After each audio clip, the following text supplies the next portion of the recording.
Alright guys, let's get straight into it. The manga I'm gonna put you onto today is called The Irregular of the Royal Academy of Magic. This is an action fantasy school life manga, so if you're into that, then boy do I have a goodie for you. It starts off with a boy being stomped out so hard you'd think they were wearing Timbs.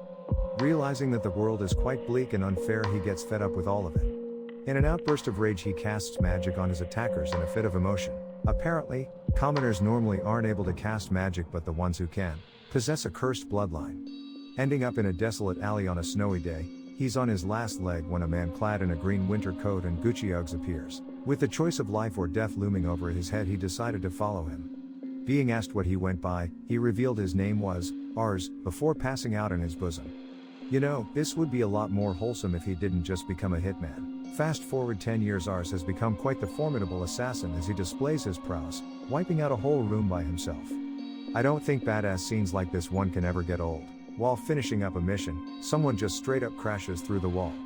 Tense entrance though as we meet Saj, your shirtless frat house bro of a sorcerer. Heading back, Saj asks why Ars continues to use a gun, with magic being at his complete disposal.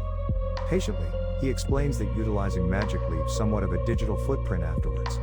While a gun is a gun. Honestly, well said, Ars. Spoken like a true American. Here's an example. Saj fires off a burning bullet, and while its power is not to be underestimated, it was still avoided.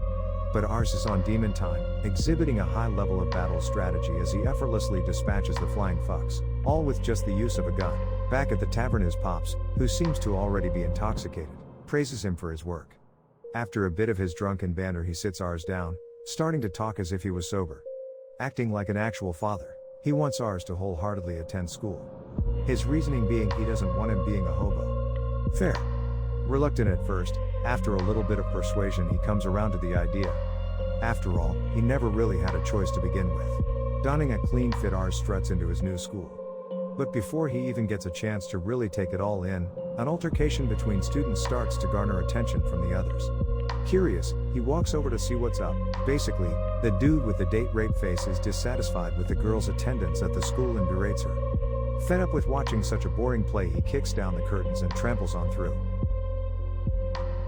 Ars casually states that he came to take the exam, showing he's not an easy target, stunning the crowd, including Mr. Resting Bitch Face. Capital bitch. And he took that personally. Attacking without a shred of dignity to his name. Whatever it was, but Ars pulls out a reverse Uno card, returning the damage and psychological shock and destroying brain cells. But you can't take away what's not there. Seeming to have incensed him even more, he vents on the invisible enemies, clear only to himself.